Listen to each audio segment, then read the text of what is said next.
So the product of it is employees compensation insurance. एक example देता हूं मैं आपको, सुनिए कि एक बंदा चौथी मंजिल पे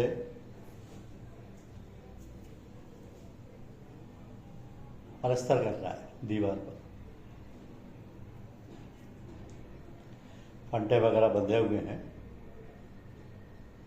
और प्लास्टर कर रहा है चौथी मंजिल।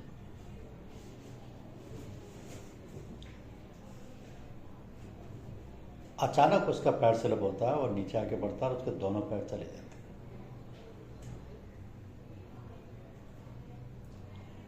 उस बंदे को तीसरी चौथी तक पड़ा हुआ है, उसे कुछ भी आता जाता नहीं, वर्कर है, लेबर है। उसने ज़िंदगी में कभी इंश्योरेंस खरीदा नहीं, देखा नहीं, प्रीमियम दिया नहीं, पॉलिसी ली नहीं, और जानता ही नहीं इंश्योरेंस क्या होता है। उसके दोनों पैर चले गए, घर में पड़ा है बिस्तर पे, बेड रिडन है, फैमिली को चिंता हो रही है क्या होगा, लेबर है, काम करने लायक भी नहीं बचा, तो फैमिली में अर्निंग मेंबर है, फैमिली उसी के भरोसे चलती है, अब क्या होगा, बाल बच्चा वाला आदमी। एक दिन उससे अचानक 20,16,000 रुपये मिलते हैं।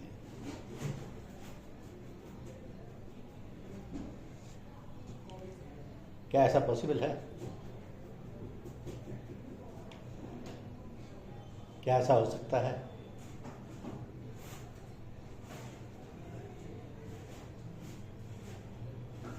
ये सिर्फ इसी पॉलिसी में संभव है, क्योंकि कोई लेबर 20 साल का बंदा है, काम कर रहा है, काम करते करते पैर स्लिप हो जाता है, दोनों पैर टूट जाते हैं, परमानेंट टोटल डिसेबिलिटी हो जाती है, इंश्योरेंस कभी उसे आता नहीं, जाता नहीं, देखा नहीं, पढ़ा नहीं, जानता नहीं क्या होता है, उसे पता भी नहीं उसका कहीं से कोई इंश्योरेंस है। लेकिन जिस ठेकेदार के साथ वो काम करता है, उसने अपने सारे वर्कर्स के लिए वर्कमैन कंपनसेशन पॉलिसी या एम्प्लॉयज़ कंपनसेशन इंश्योरेंस पॉलिसी ली हुई। और 20 साल के बंदे को जब परमानेंट टोटल डिसेबिलिटी होती है तो 20,16,000 का कंपनसेशन मिलता है। अब ये कंपनसेशन किसको मिलेगा? विक्टिम कौन है? वो बंदा, लेबर, क्योंकि वो खुद जिंदा है तो उसी को मिलेगा, मर जाता तो उसकी फैमिली को मिलता, नॉमिनी को मिलता, कॉन्ट्रैक्टर को तो मिलेगा नहीं पैसे। इसलिए ऐसी पॉलिसीज की यूटिलिटी है। और ये एम्प्लॉयज कंपनसेशन इंश्योरेंस पॉलिसी इतनी यूजफुल है कि हमको आपको तो पता भी नहीं चलता, लेकिन आए दिन ऐसी घटनाएं होती हैं, वर्कर्स के साथ आए दिन ऐसा होता है। पैसा सबको मिल भी पाता है कि नहीं मिल पाता ये तो नहीं पता, लेकिन एज पर लॉ एंटाइटलमेंट जरूर है, और compensation commissioner of workman compensation की कोर्ट के थ्रू मिलता है तो पहुंच जाता है।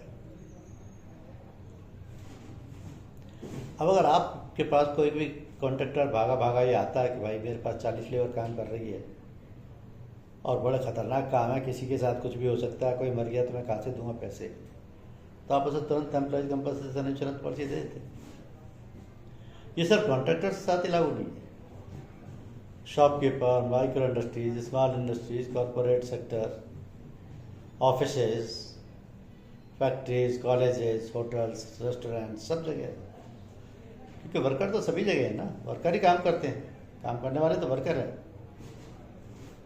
लाला जी काम थोड़ी करते हैं, सेठ जी का तो बस होटल चल रहा है, कॉलेज चल रहा है,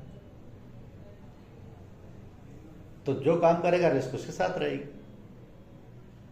और रिस्क ऐसी चीज़ है, कभी भी हो सकती है, कभी ना हो तो 10-10 साल ना हो। लेकिन ऐसे कामों में जहाँ पर कि कॉन्ट्रैक्टर की लेबर काम करती है, बहुत ज़्यादा रिस्क होती है। क्योंकि उनको तो माइंस में भी काम करना है, उनको तो रोड पर भी काम करना है, उनको चौथी पाँचवीं मंजिल पर भी काम करना है, किसी भी तरीके का प्रोजेक्ट हो सकता है। तो ये जो पॉलिसी है एम्प्लॉयज कंपनसेशन इंश्योरेंस, ये एक एक्ट से गवर्न होती है, एक लॉ से गवर्न होती है, जिसका नाम है एम्प्लॉयज कंपनसेशन एक्ट 1923। ये एक्ट पहले वर्कमैन कंपनसेशन 1923 के नाम से जाना जाता था, अब यह एम्प्लॉयज कंपनसेशन एक्ट 1923 हो गया। इस एक्ट को सोशल सिक्योरिटी लेजिस्लेशन भी कहा जाता है। उसका रीजन ये है कि ये वर्कमैन या उसके डिपेंडेंट्स को फाइनेंशियल सिक्योरिटी प्रोवाइड करता है।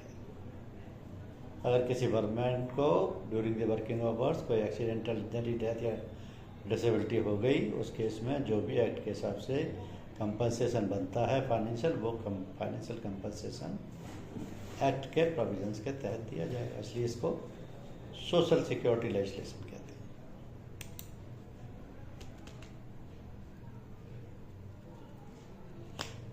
अब क्योंकि वर्कमैन कंपनसेशन पॉलिसी लेने वाला कोई और है, इश्यू करने वाला कोई और है, लेकिन रिस्क किसी और की कवर है। ये ट्रिपार्टाइट कॉन्ट्रैक्ट है, जिसमें रिस्क उस आदमी की कवर है जिसको पता ही नहीं कि उसके बारे में पॉलिसी ली जा रही है। और ये आदमी कितने भी हो सकते हैं, 100, 50, 200, 500। तो एक्ट 100 साल से भी ज्यादा पुराना है, 2023 अब चल रहा है।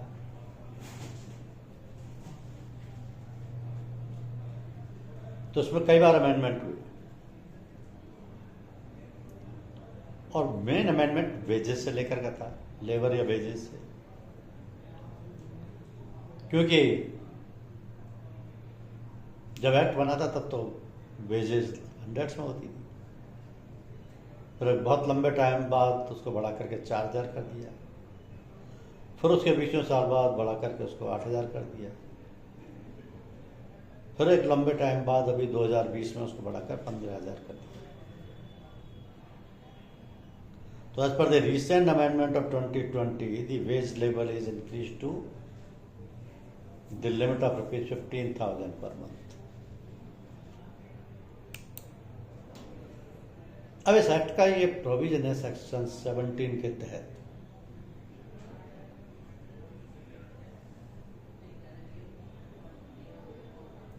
कि किसी वर्कमैन को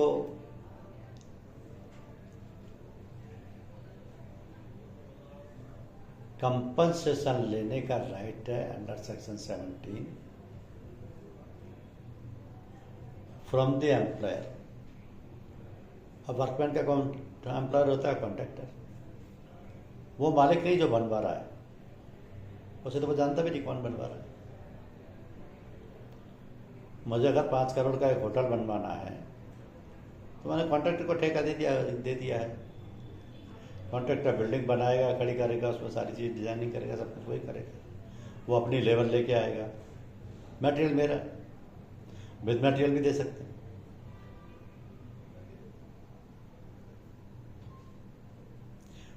तो कॉन्ट्रैक्टर से ही वो लेगा क्योंकि उसका एम्प्लॉयर तो वही है।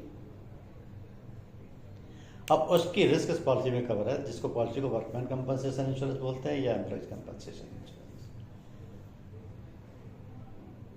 अब एक्ट का नाम आज भी एम्प्लॉयज कंपनसेशन एक्ट 1923 ही है, क्योंकि ये एक्ट 1923 में बना।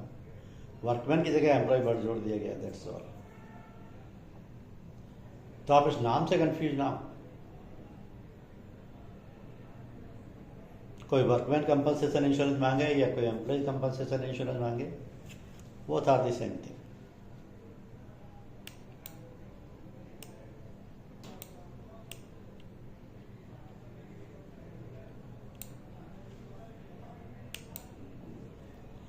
तो एम और ऑब्जेक्ट है क्या एक्ट का कि due to accident arising out of and in the course of employment, if a workman suffers an injury, death or disability, then the Employees Compensation Act 1923 will provide financial relief. बस इतना सा object है।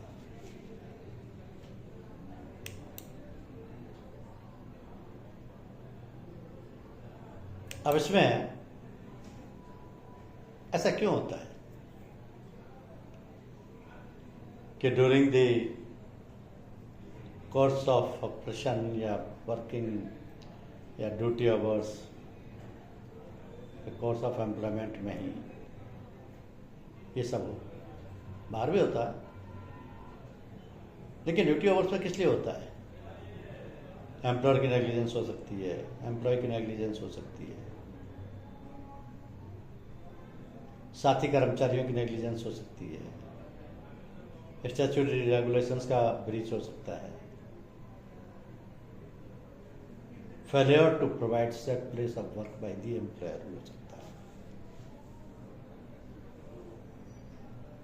ये सभी कारण contribute करते हैं negligence के लिए और उनकी वजह से एक्सीडेंट हो सकते हैं।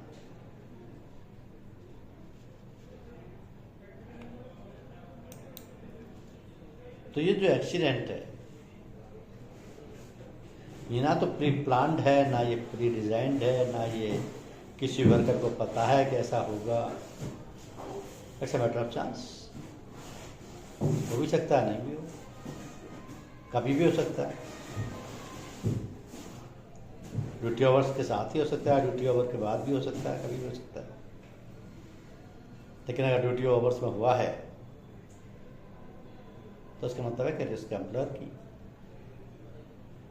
उसके बाद हुआ है तो एम्प्लॉय खुद रेस्पॉन्सिबल, वर्कर खुद रेस्पॉन्सिबल है। यही डिफरेंस है, क्योंकि ये जो पॉलिसी है 24/7 इंटू 365 नहीं है, restricted to the working hours only.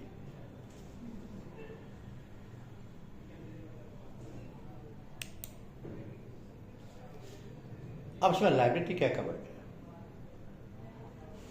Policy का रिस्क कवरेज है क्या? ये 5 सिचुएशंस हैं।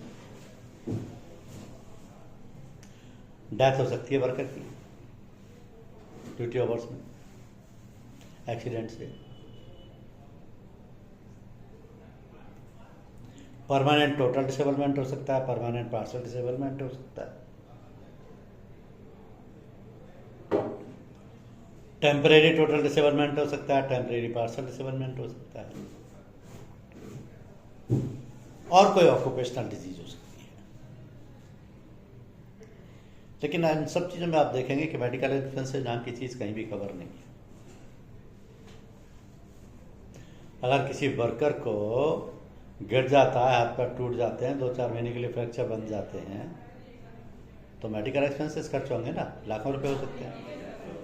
लेकिन ये medical expenses are not covered under the policy.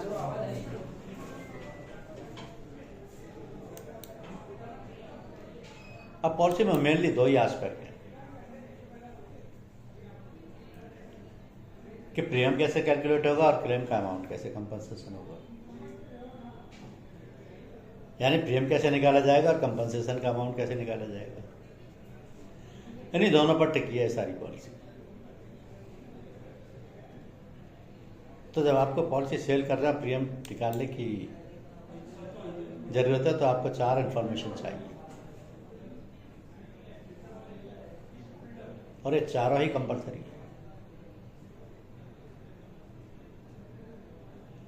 Nature of employees, number of employees, कितने वर्कर है, सैलरी और वेजेस ऑफ दीज एम्प्लॉइज, चाहे उनको दिहाड़ी पर रखा गया है या मंथली सैलरी पर रखा गया है,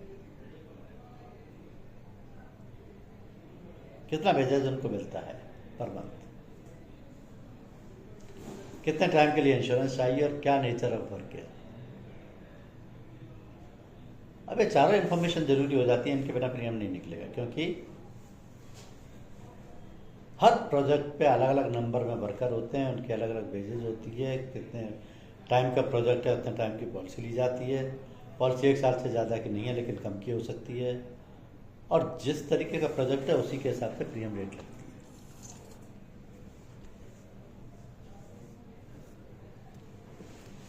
तो ये जो नेचर ऑफ वर्क है ये डिसाइड करेगा कि प्रीमियम रेट क्या लगेगी, क्योंकि ये तीनों information, number of employ, salary of the employ और पीरियड ऑफ इंश्योरेंस को तो आपने मल्टीप्लाई कर दिया। अब उस पर रेट क्या लगाएंगे? प्रीमियम की रेट लगेगी तभी तो प्रीमियम निकलेगा, और प्रीमियम की rate according to nature of work होगी।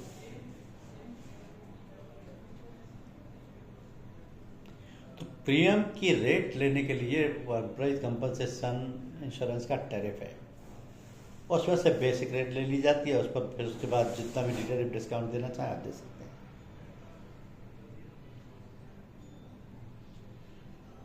तो कैसे कैलकुलेट होगा premium? First three information are multiplied with number of employees into salary of the employees into period of insurance, और रेट लगा दें। अब ऐसा करने के लिए आपको टैरिफ देखना पड़ता है, और टैरिफ का रेट नेचर ऑफ वर्क के हिसाब से दी जाएगी। जैसे कि मैं नॉर्मली 2-3 एग्जांपल देता रहता हूँ कि मेरा फार्म हाउस है, उसमें 10 आदमी काम करते हैं। अब मैं जानता हूँ कि कभी भी किसी को कुछ भी हो गया, काम करने के दौरान किसी की डेथ हो गई, एक्सीडेंट हो गया, इंजरी हो गई, मर गया, तो मेरी जिम्मेदारी है मुझे पैसा देना पड़ेगा, क्योंकि कानून से तो मैं बच नहीं सकता, और कानूनन मुझे उतना पैसा देना पड़ेगा जितना कि एक्ट में लायबिलिटी बनती है। तो इतने बड़े अमाउंट की जिम्मेदारी मैं कैसे लूँगा? इतने का तो मेरा ज़मीन जायदाद भी नहीं है। मेरा 10 लाख का फार्म हाउस है और मेरे पास 16 लाख की लायबिलिटी आ गई, तो मैं कहाँ से दूंगा?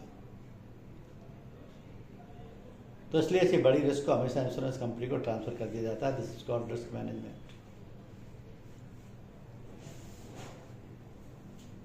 अभी मैंने पॉलिसी लेकर के रिस्क इंश्योरेंस कंपनी को ट्रांसफर कर दिया। अब इनमें से किसी को कुछ भी हो जाए तो इंश्योरेंस कंपनी की जिम्मेदारी है, ड्यूटी आवर्स के बाद होता है तो वो खुद जिम्मेदार है। अब फार्म हाउस में 10 आदमी काम कर रहे हैं, 10 का मुझे आपसे बीमा कराना है, तो आप उसे टैरिफ रेट पर ही बीमा करेंगे। टैरिफ रेट आपने फार्म हाउस की देखी तो आपको लगा 5.85 पर 1000 है।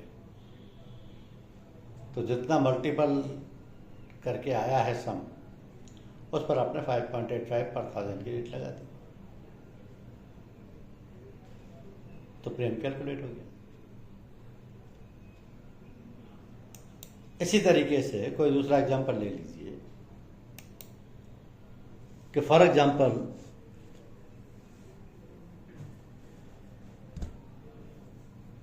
कोई प्लांट है वाटर, एरेटेड वाटर मैन्युफैक्चरिंग का, और उसमें 150 आदमी काम करते हैं, और उसमें से कुछ स्किल्ड हैं, कुछ अनस्किल्ड हैं। स्किल्ड की तनख्वाह 15,000 है, अनस्किल्ड की 10,000 है मान लिया। तो बीमा तो सभी का होगा वर्कर का, क्योंकि सब वर्कर है। तो जब मैं पॉलिसी ले रहा हूँ तो मैं आपको इन्फॉर्मेशन भी दे रहा हूँ कि मेरे पास 150 वर्कर हैं, 100 स्किल्ड हैं, 50 अनस्किल्ड हैं, 50 स्किल्ड हैं, 100 अनस्किल्ड हैं। सबका बीमा कराना है, 1 साल की पॉलिसी चाहिए। आपने number of employees into salary into period of insurance को मल्टीप्लाई कर दिया, फिर उस पर रेट लगा दी 15.10 पर 1000, तो आपका प्रीमियम कैलकुलेट हो गया। तो इस तरीके से आपने टैरिफ में से रेट उठा ली तो आपका प्रीमियम कैलकुलेट हो गया। लेकिन ये प्रीमियम सिर्फ बेसिक प्रीमियम है। पॉलिसी का 3 एक्सटेंशन भी, जिनमें सबसे ज़्यादा यूजफुल है मेडिकल एक्सपेंसेस, और आपको देना भी चाहिए, क्योंकि कई बार पॉलिसी का प्रीमियम से ज़्यादा मेडिकल एक्सपेंसेस का प्रीमियम आ सकता है, depending upon the number of workers plus the limit selected bye the employer. क्योंकि लिमिट का ऑप्शन बहुत ज़्यादा है, 5,000 से लेकर के 5 लाख, 7.5 लाख और अनलिमिटेड तक भी। किसी को वर्कर को पॉलिसी पीरियड में क्या हो जाता है, कोई किसी को भी अंदाजा नहीं है। और ट्रीटमेंट कॉस्ट आज की डेट में चाहे वर्कर हो या कलेक्टर हो, सबकी एक ही है, क्योंकि कुछ बीमारियाँ ऐसी हैं जिनमें ट्रांसप्लांटेशन हो सकता है, कुछ में एम्पुटेशन हो सकता है, कुछ में क्योर हो सकता है।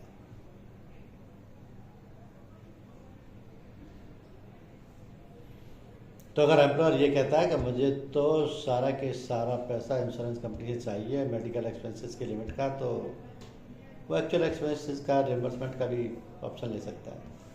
उसमें प्रीमियम की रेट 150% है या 200 रुपीज़ पर पर्सन की डिस्कवर होगी और मेडिकल एक्सपेंसेस का कवरेज मिल जाएगा।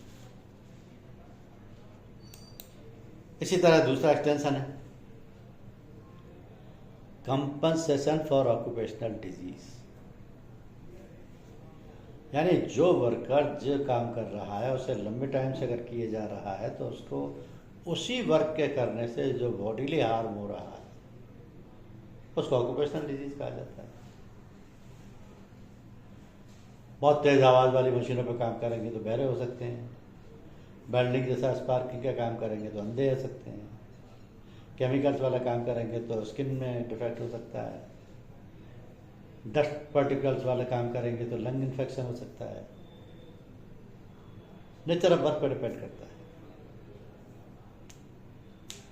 तो आप जो ऑक्यूपेशन कर रहे हो उस ऑक्यूपेशन से अटैच्ड हैजार्ड्स से अगर कोई डिजीज हुई है तो this is called occupational disease.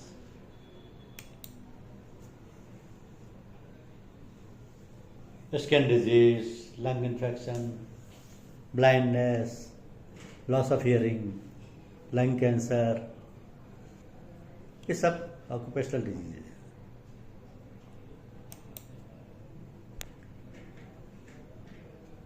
अगर आपको ये ऑक्यूपेशनल डिजीज का टेंशन देना है तो 50% of the book rate charge करनी होगी एडिशनल, क्योंकि एक्सटेंशन। और थर्ड है लायबिलिटी फॉर कॉन्ट्रैक्टर्स और सब कॉन्ट्रैक्टर्स और इज एम्प्लॉइज।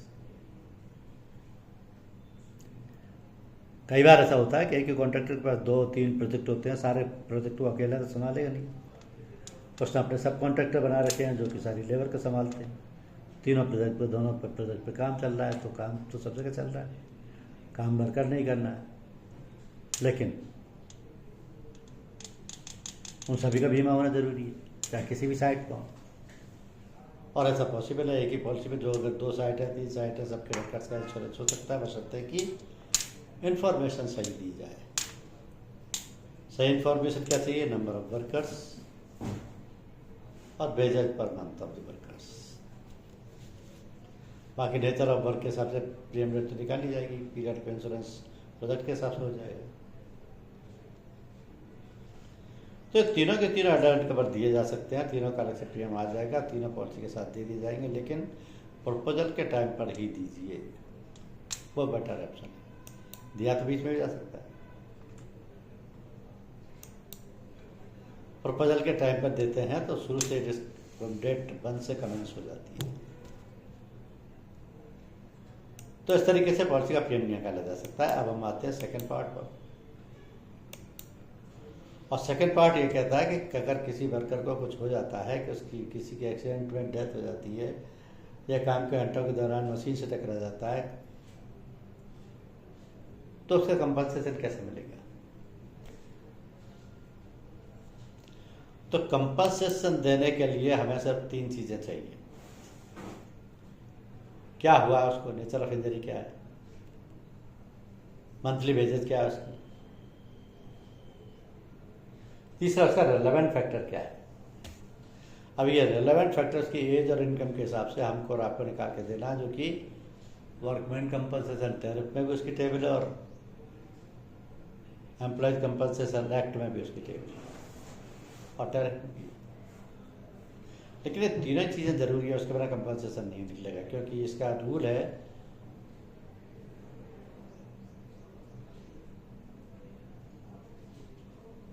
कि हर हाल में ये कंपनसेशन लोअर लिमिट से कम नहीं हो सकता, हायर लिमिट से ज़्यादा नहीं हो सकता। और वर्कर की, एम्प्लॉय की कोई भी एज हो, चाहे वो 18 से कम हो या 18 से ज़्यादा हो, अगर उसको वर्किंग आवर्स में एक्सीडेंट होता है तो he is entitled for the compensation. तो रेलेवेंट फैक्टर का रोल दोनों सिचुएशंस में है, डेथ के केस में भी और परमानेंट टोटल डिसेबिलिटी के केस में भी, क्योंकि दोनों की अलग अलग टेबल है, दोनों की अलग अलग लिमिट है।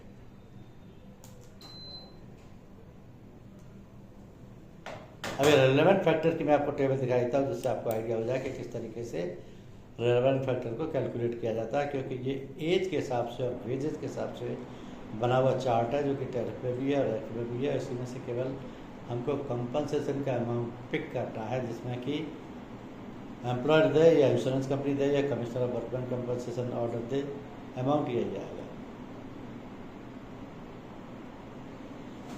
अमाउंट यही आएगा। क्योंकि मान लिया 20 साल के बच्चे की अगर डेथ हुई है, 20 साल के लड़के की, तो 20 साल का इसमें रेलेवेंट फैक्टर है 224 और उसकी वेजेस मान लिया 15,000 रुपये पर मंथ, तो ये 15,000 रुपये पर मंथ वालों का चार्ट है। 15,000 में डेथ का जो फार्मूला वो लगाएंगे multiplied with the relevant factor, और उसका कंपनसेशन आ जाएगा 16,80,000 डेथ के केस में, जबकि 20,16,000 परमानेंट टोटल डिसेबिलिटी के केस में। तो डेथ के और परमानेंट टोटल डिसेबिलिटी के दोनों के अलग अलग फार्मूले, अलग अलग रिलेवेंट चार्ट हैं, और दोनों से ही कंपनसेशन कैलकुलेट होगा, इनके बिना नहीं हो सकता। लेकिन अगर जैसे परमानेंट वेजेस मान लिया 15,000 ही है, एज उसकी 16 है या 65 है, 14 है या 75 है, से कोई फर्क नहीं पड़ता, कंपनसेशन आराम में देना। 14 हो, 15 हो, 16 हो, एक ही रिलेवेंट फैक्टर है 228.54, और अगर वेजेस 15,000 है तो उसको मिनिमम 70,14,050 का कंपनसेशन मिलेगा ही मिलेगा। अगर वो 68 का, 70 का, 75 का है वर्कमैन, तो उसको मैक्सिमम 65 वाला रेलेवेंट फैक्टर लगेगा। रेलेवेंट फैक्टर 99.37 और कंपनसेशन 7,45,275 ये मिल जाए।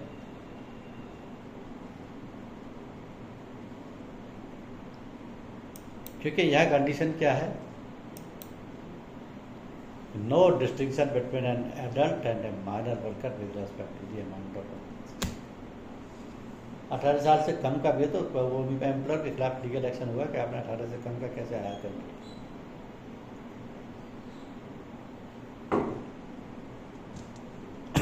वो लीगल एक्शन है, उसे हमें कोई लेना देना नहीं।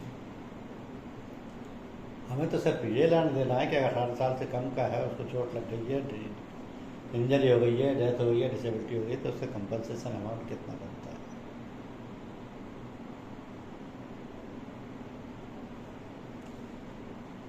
अब चार्ट के हिसाब से मान लिया 15 साल का था, 228.54 का उसका रेलेवेंट फैक्टर है, 15,000 की तनख्वाह थी, तो 70,14,050 रुपये देना ही देना है।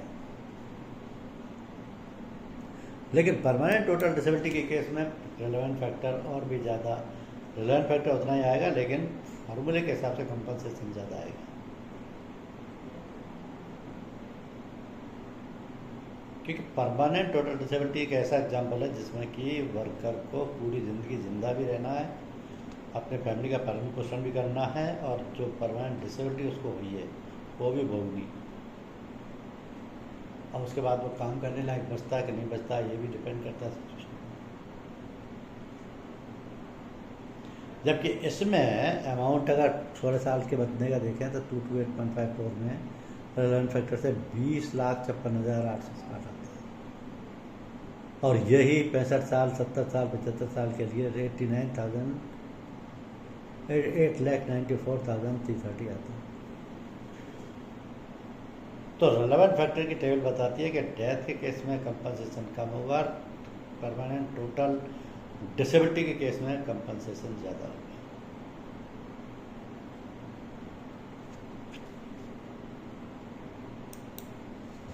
डेथ के केस का क्या फॉर्मूला है, 50% of the monthly wages multiplied with the relevant factor. अगर कोई एक्सीडेंटल इंजरी हुई है काम के घंटों के दौरान, तो उसमें वर्कर की डेथ हो गई है, तो उसको जो कंपनसेशन मिलेगा और 50% ऑफ द मंथली वेजेस मिलेगा। उसकी लास्ट टाइम में, आखिरी टाइम में उसकी मंथली वेजेस कितनी थी, यह एम्प्लॉयर प्रूव करेगा या कॉन्ट्रैक्टर प्रूव करेगा।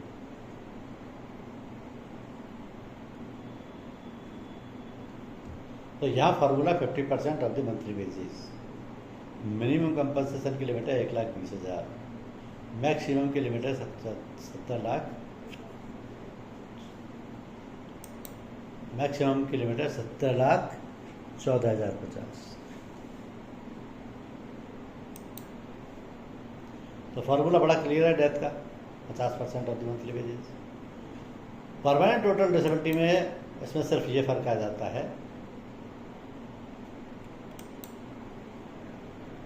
कि फार्मूला 50% की जगह 60% हो जाता है।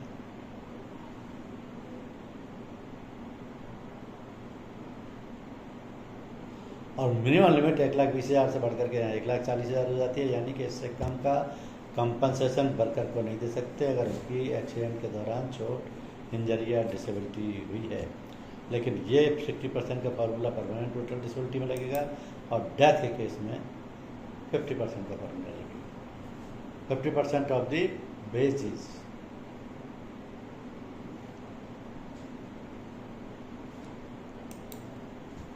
तो कैलकुलेशन कैसे होगा कंपनसेशन का, ये देखना जरूरी है, क्योंकि परमानेंट टोटल डिसेबलमेंट की पहचान ऐसे होती है कि जब कोई भी बॉडी पार्ट पूरी तरीके से ख़त्म हो जाता है, एम्प्यूट हो जाता है, बॉडी से डिसेक्ट हो जाता है, अलग हो जाता है, तो पूरा का पूरा बॉडी पार्ट गया है तब तो परमानेंट टोटल डिसेबिलिटी है, उसका कुछ पोर्शन गया है तो परमानेंट पार्शियल डिसेबिलिटी है, नहीं गया है ट्रीटमेंट करके सुधार करने योग्य है तो टेम्परेरी टोटल डिसेबिलिटी है, और ट्रीटमेंट से रिकवर हो जाता है लेकिन पूरे पार्ट में चोट इंजरी नहीं है, फ्रैक्चर नहीं है, सिर्फ कुछ पोर्शन में तो परमानेंट टेम्परेरी पार्शियल डिसेबिलिटी है। So due to illness and injuries because of which you can no longer work and earn money, this is total permanent disability if you are completely disabled for the rest of your life. For example, loss of limb है, loss of eyesight है, paralysis है। Example में अगर देखेंगे आप तो समझ में आएगा कि कंपनसेशन कैलकुलेट कैसे किया जाता है। मान लिया फैक्ट्री कोई वर्कर है, 46 ईयर्स की उसकी एज है, फैक्ट्री में मशीन से टकराने से डेथ हो गई है, उसका कंपनसेशन कैसे कैलकुलेट होगा, 46 ईयर का पर्सन और 15,000 की वेजेज मिल रही है, तो 46 और 15,000 वाले वेजेज डेथ के चार्ट में देखिए, ये डेथ है, ये 46 है, और इसमें 166.29 का तो रिलेवेंट फैक्टर है, टोटल 12,47,175 का कंपनसेशन है। तो बन गया, यही कंपनसेशन पे करना है बस, 166.29 multiplied with the 50% of the monthly wages. 15,000 धन का है तो उसे 7.5 से मल्टीप्लाई कर दीजिए, 12,47,175 रुपये का कंपनसेशन दे दीजिए, क्योंकि ये 1,20,000 मिनिमम कंपनसेशन से ज़्यादा, इसलिए यही देना पड़ेगा। The maximum compensation payable here is 17.14 lakh, देना ही देना है।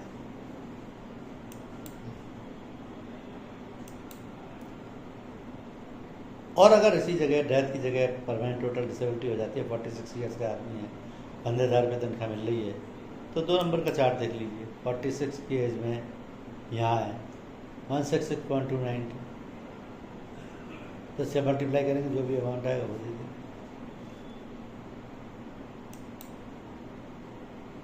और एक एग्जांपल देखिए, मान लीजिए कोई बहुत छोटी यूनिट है, शॉप है, माइक्रो इंश्योरेंस है, और उसमें कोई वर्कर कि काम करते करते डेथ हो गई, मशीन का पंखा टकरा गया, कट गया पेट सीधा, 2 टुकड़े हो गए, तो क्या करेंगे आप? अब अगर उसकी लो सैलरी भी है, मान लिया 3,000 रुपये देते हैं मंथ, दुकान में झाड़ू पोंछे वगैरह का, साफ सफाई का, माल देने करने का काम करता था,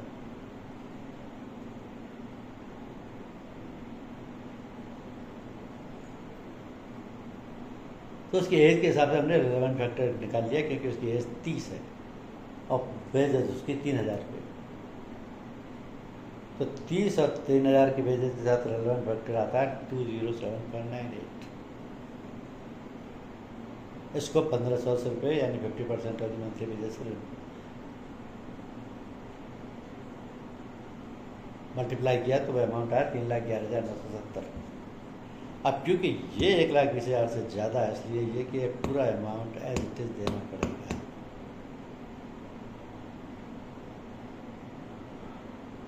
तो एग्जाम्पल बड़ा सिंपल है, कैलकुलेशन का। रेलेवेंट फैक्टर का रोल बिल्कुल क्लियर है, एज और वेजेज के हिसाब से रेलेवेंट फैक्टर की टेबल दी हुई है, उस टेबल में डेथ का परसेंटेज 50% का फॉर्मूला है और परमानेंट टोटल डिसेबिलिटी का 50% फॉर 60% फॉर्मूला है। डेथ में 50 और परमानेंट टोटल डिसेबिलिटी में 60।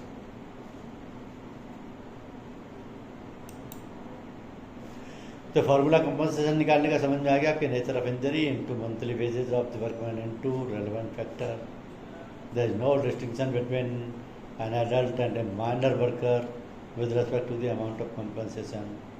कोर्ट ने जो कुछ करना है या पुलिस ने जो कोई एक्शन लेना है वो लेकर है।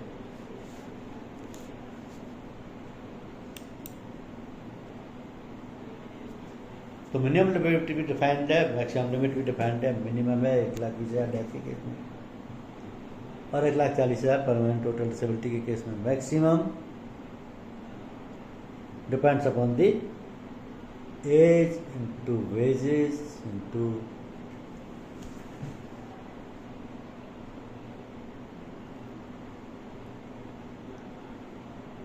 The 50% of the monthly wages. और परमानेंट टोटल डिसेबिलिटी के केस में 60% ऑफ द मंथली वेजेस। उससे रेलेवेंट फैक्टर निकल आया, मिनिमम 1,40,000, मैक्सिमम जितना होता है। लेकिन जो ज़्यादा वही देना पड़ेगा, विच एवर इज लो नहीं चलेगा, विच एवर इज मोर। अगर परमानेंट पार्शल डिसेबिलिटी है, परमानेंट पार्शल डिसेबिलिटी के मायने हैं, मान लिया एक हाथ, 2 हाथ है, एक चला गया, 50% हो गया। सिर्फ ये पंजा चला गया। अब डॉक्टर कहता है कि ये 30% परमानेंट पार्शल डिसेबिलिटी। तो जो अमाउंट ऑफ कंपनसेशन बनता है उसका 30% दे दिया जाएगा। Compensation will be payable proportionate to the loss of earning capacity as assessed by a qualified medical practitioner। अब ये ग्रुप बने हुए हैं, इन ग्रुप में से किसी भी एक ग्रुप में इंश्योर अगर आता है तो उसको 100% परमानेंट टोटल डिसेबिलिटी का कंपनसेशन मिलेगा और उसमें कोई डिडक्शन नहीं है, कोई कंपल्सरी सिस्टम नहीं है। लेकिन परमानेंट पार्शल डिसेबिलिटी है तो उस केस में it mean person is still able to function but not at full capacity. For example back injury है, हियरिंग लॉस है, लॉस ऑफ स्पीच है, तो जितने percent permanent partial disability doctor ने सर्टिफाई की है उतने % कंपनसेशन दे दिया जाए।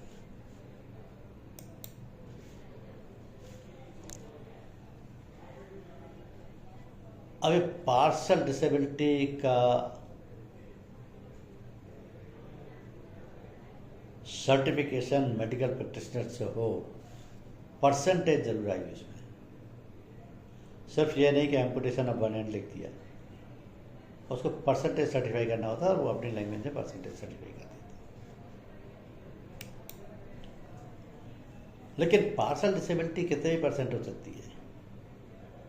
परमानेंट टोटल डिसेबिलिटी तो 100% है, लेकिन पार्शल परमानेंट डिसेबिलिटी 95% भी हो सकती है और 5% भी हो सकती है। अगर 5% ही परमानेंट पार्शल डिसेबिलिटी तो 5% कंपनसेशन देती है।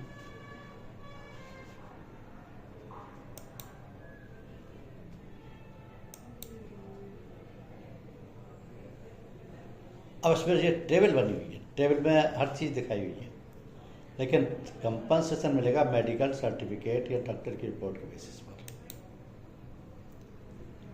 अगर डिसेबलमेंट ही टेम्परेरी है, जो कि इलाज से सही हो सकता है,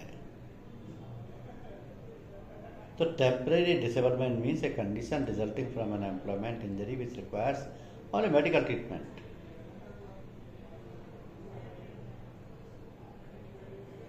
तो अगर ऐसी सिचुएशन है तो टेम्परेरी में कंपनसेशन में 25% का फॉर्मूला है। The amount of compensation is a half monthly payment equal to 25% of the monthly wages of the employ.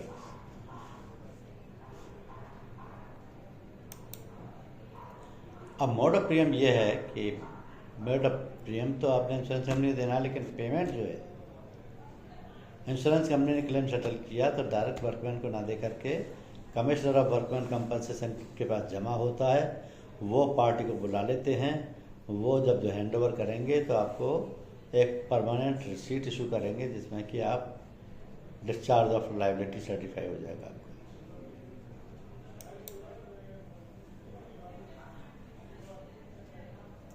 इसका कैलकुलेटर और सारे ब्रांचेज में प्रोवाइडेड है, कैलकुलेट किया जा सकता है। इसमें बस फिगर्स डालिए और कैलकुलेशन में प्रीमियम रेट आ जाएगा।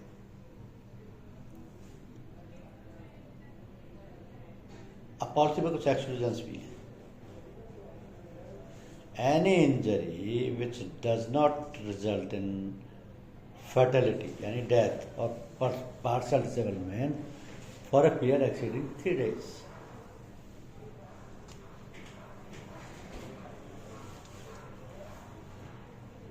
अब इन 3 days का क्या रूल है? First 3 days of disablement where the total disablement is less than 28 days।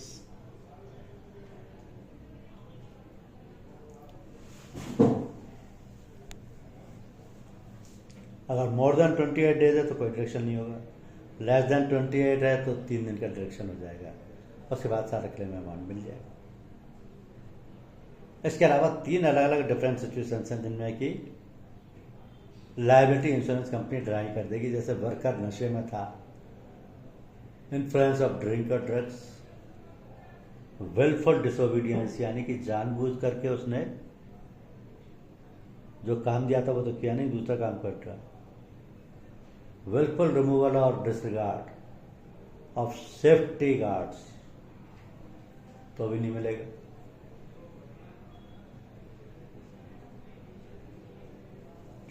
तो ये जो मेन एक्सक्लूजन्स है उनमें ये 3 ही हैं कि ड्रिंक और ड्रग्स, डिसोबीडियंस एंड डिसरिगार्ड। नशे में तो कोई बंदा कहीं भी कुछ भी एक्सीड कर सकता है, लेकिन जो डिसोबीडियंस है उसमें एम्प्लॉयर कंसेंट नहीं देगा तो इंश्योरेंस कंपनी क्लेम नहीं देगी। डिसरिगार्ड में भी एम्प्लॉयर कंसेंट नहीं देगा तो भी इंश्योरेंस कंपनी क्लेम पे नहीं करेगी। तो ये तीनों कंडीशन बहुत जरूरी है। इसके अलावा अगर कोई नेचुरल डेथ का केस है, नेचुरल डेथ तो किसी की भी कहीं भी हो सकती है, चाहे वो काम के घंटों के दौरान हो बाहर हो। अगर वो ड्यूटी आवर्स में हो रही है तो भी कोई क्लेम नहीं मिलेगा, क्योंकि नेचुरल डेथ केवल लाइफ इंश्योरेंस पॉलिसी में कवर होती है और किसी भी जनरल इंश्योरेंस पॉलिसी में कवर नहीं होती। When the death of an employee is caused by aggravation of any pre-existing disease due to work, then the death will be deemed to be covered. अगर उसको अग्रावेट किया गया है तो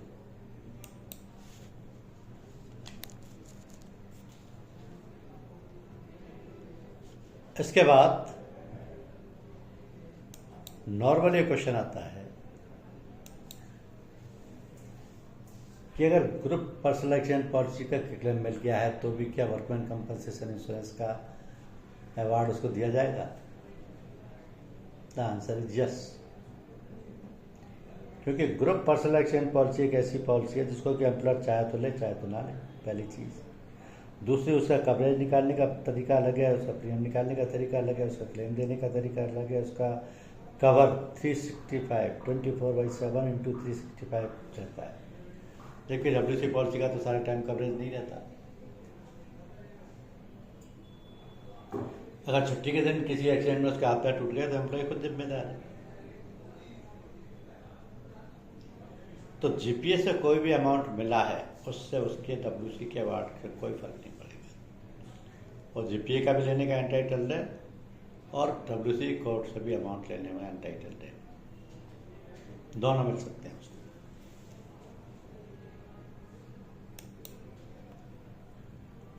अब हमारे कुछ केसेस में डिक्लाइन लिस्ट बनी हुई है जहाँ पर की पॉलिसी इशू नहीं होगी, जैसे कि हाइट वाले एरिया में वर्कर का काम करना है, या लैंडस्लाइड एंड फ्लडिंग वाले एरिया में काम करना है, या ऐसे एरिया में जो कि सराउंडेड विद वाटर है काम करना है, या मेटल फोर्जेज या foundries, blasting and tunnelling, chemical industries ऐसी एरिया में काम करना है,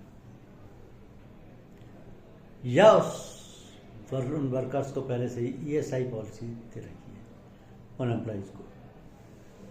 तो जहाँ ईएसआई दी हुई है, employees covered under ESI is not to be covered under the WC insurance.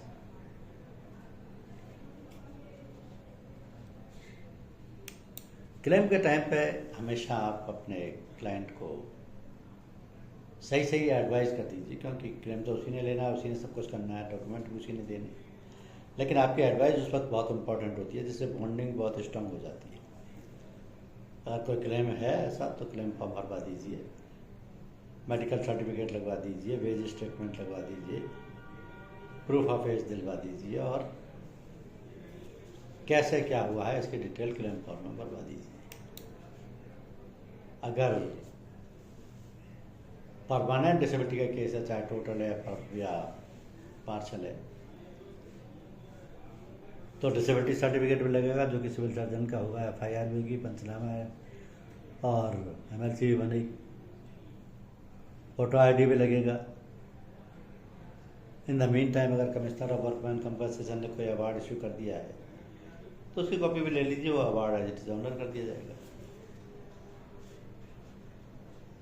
तो आपके जो टारगेट सेगमेंट है इस पॉलिसी के लिए, जिनको कि आप ये पॉलिसी दे सकते हैं, उनमें है contractor, labour contractor, shops, factories, labour associations, factory inspectors, यानी जो लोग भी वर्कर रखते हैं, लेबर रखते हैं, एम्प्लॉय रखते हैं, उन सबको एक पॉलिसी देने वाली है।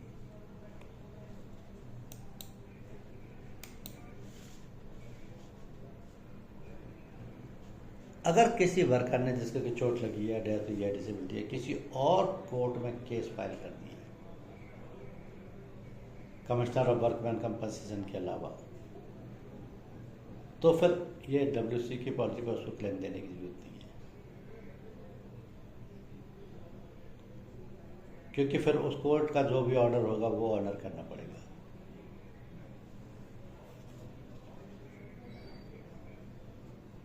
हालांकि he can not file a suit in a civil court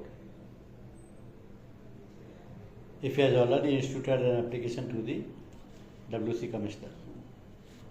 अगर उसने डब्ल्यूसी कमिश्नर किया कंपनसेशन के लिए पहले से अप्लाई कर दिया है तो फिर वो कोर्ट केस फाइल नहीं कर सकता।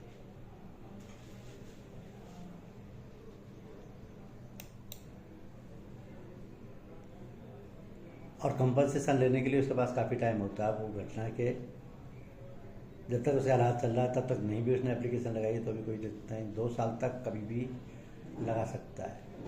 उसके बाद भी लगाता है तो कमिश्नर की मर्जी है कि उसके डिले को कंडोन कर सकता है। नॉर्मली डब्ल्यूसी कोर्ट में कैसे केसेस आते हैं? Stress and sprains comprise 30% of total claims and are the most frequently claimed. Cuts और पंक्चर्स आर 25%। कंट्रीजेंस और प्रोविसेस मेक अप 20%। ये मेडिकल लैंग्वेज है, इसलिए आपको थोड़ा डिफिकल्ट लग रही होगी। Inflammation follows with 50% of the total charges, fractures are 10%। तो ये है एम्प्लॉयज कंपनसेशन इंश्योरेंस पॉलिसी, और उसमें जो भी लायबिलिटी हैं वो as per employees compensation act decide होंगी, लेकिन स्टैट्यूटरी लायबिलिटी इसको अवॉइड नहीं किया जा सकता। इसलिए बड़ी लायबिलिटी होने के कारण हर एम्प्लॉयर, हर कॉन्ट्रैक्टर ये पॉलिसी लेना चाहेगा, और आपके पास हो सकता है चलकर कस्टमर आए, क्योंकि जितने भी गवर्नमेंट सेक्टर के या प्राइवेट सेक्टर के टेंडर्स निकलते हैं उनमें ये कंडीशन लगी होती है कि contractor will submit an insurance policy for the value of the contract. तो उनको ये पॉलिसी लेना जरूरी हो जाता है, और ये कॉपी उसकी एम्प्लॉयर को या अपने प्रिंसिपल को देनी होती है। बहुत पॉपुलर पॉलिसी है, बहुत पहले से चली आ रही है, कुछ भी नया नहीं है।